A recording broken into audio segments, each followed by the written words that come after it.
Click below to watch the original Sins video.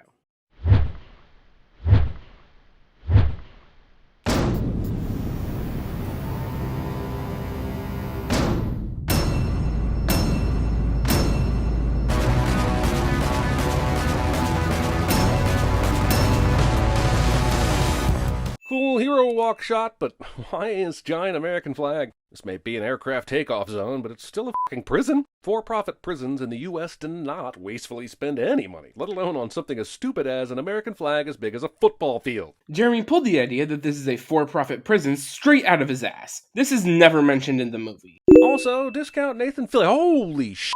So, what exactly is this in here? That Nathan Fillion looks like Nathan Fillion? What does Savant do again? It's Brian Derlin. He's an expert in weapons and hand-to-hand combat. Thank you. Now that I know Savant is basically good with guns, I'm sure I will have no problem understanding what he brings to the team that is different from the likes of Deadshot, Deathstroke, Peacemaker, Rick Flag, Blackguard, Harley Quinn, and basically 90% of every Suicide Squad we've ever seen. Jeremy tries to slip Deathstroke in there when he did not appear on either of the DCEU versions of the Suicide Squad. Honestly, I'm not prepared to allow my brain to process this. Harley, take this one for me, will you? What the? Pointing out that something is weird when it was weird on purpose is not a sin. I am fully aware of how toxic some office workplaces can be, but this movie seems to be going to extreme lengths to make sure these people are as unlikable as possible. Celebrating their winnings is gross, but I can kind of see it. But why is this guy flipping off the pictures of the deceased as well? Why, movie? Why do you want me to hate these people? Especially since they end up saving the day at the end of the movie. The entire running theme of this movie is that seemingly bad people are capable of doing good things when push comes to shove. Well, except for Amanda Waller, but I digress. Who's gonna kill his kid? And so begins the apparent redemption of the most f***ed up office team since Dunder Mifflin opened its doors in 2005. But why are Waller's tactics so shocking to him? He's been here long enough to be betting on which Z-list DC character dies or survives each mission, but the fact that Waller would use a child to blackmail an inmate onto the team is somehow shocking to him? She's f***ing playing the hits right now. Considering that Waller's tactics usually only come at the expense of supervillains, the idea that she would go after a mostly innocent child, I think would indeed cross a bit of a line. The country has been ruled with an iron fist. Hey, that's a Marvel property. Don't you need permission to use him? Wow, this character said 2 words that also happen to be the name of a superhero, and is also an extremely common phrase. What a strange and unusual occurrence. Your mission is to infiltrate Jotunheim. Of all the names and all the collected history of humanity, why did the writers pick Jotunheim? Jotunheim is the name of a lab from the comics that is associated with the Suicide Squad, so the writers did not just pull this out of their ass. Your mission is to infiltrate Jotunheim. Of all the names and all the collected history of humanity, why did the writers pick Jotunheim? It's as if they thought, everyone loves those Thor movies. Maybe we could steal some goodwill via osmosis. I don't think anyone who is on the fence about this movie is going to have their opinion turned around by the use of a word that was also mentioned in another movie over 10 years ago. That is an overhead projector. Do you ever use it anymore? No, not really. So why don't you just throw it away? Ratcatcher 2 would be... God, all of these fools would rule at CinemaSins. Jeremy points out all of the people who would be much better at his job than he is. You are the only one fit to carry my javelin. Oh, fine. It's cool when the British guy says it. Javelin is not British. He is German. The titty monkey, sometimes called the titty monkey by ignorant Americans with a fondness for breasts, are vocal social creatures that live along rivers and lakes in the Amazon, where we are not.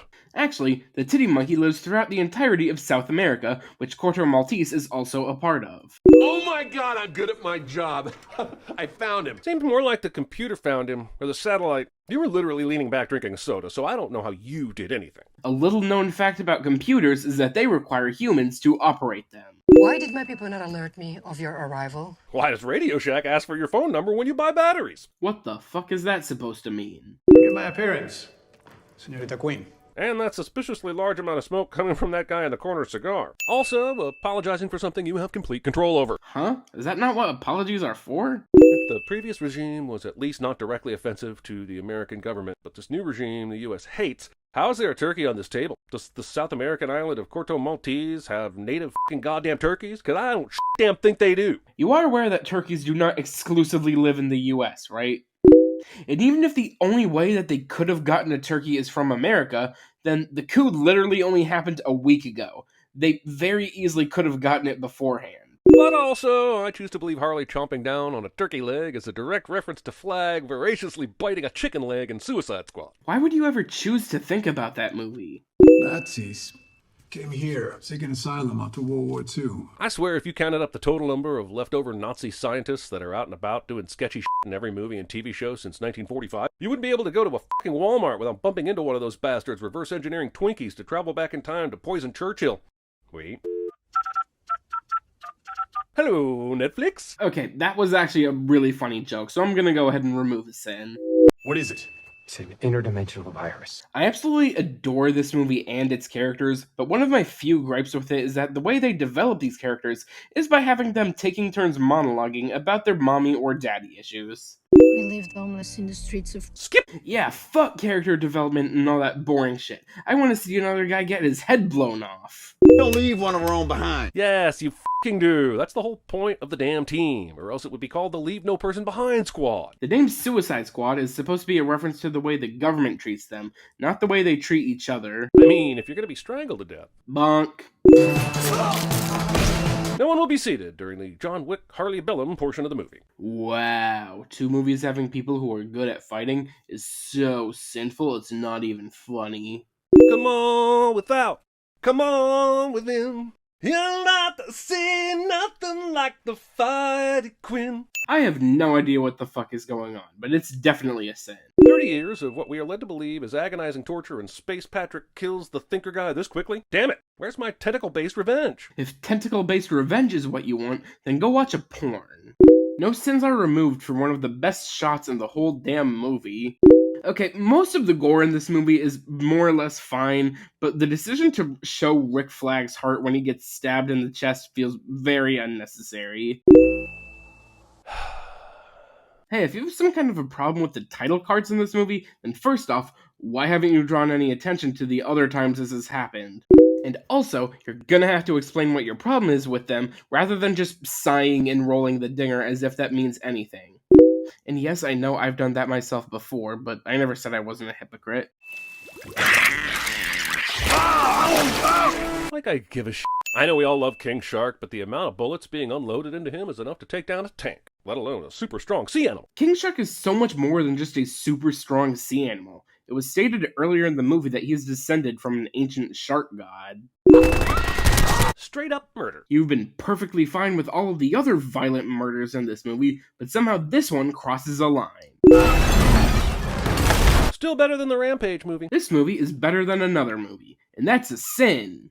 Bloodsport is off mission! But why? You can't set him up as the asshole father who has had all the goodness pulled out of him by an equally assholey father of his own, and then spontaneously decide that he has a heart all along. I mean, you can, but it's some bullshit, and you shall be rightfully punished as a result. This feels like an almost deliberately simplistic way of viewing this character. The idea that Bloodsport has heart is not something that just came out of nowhere. I bet nearly 1/3 of this film's entire budget went to the CGI of the climax. Yeah, it probably did.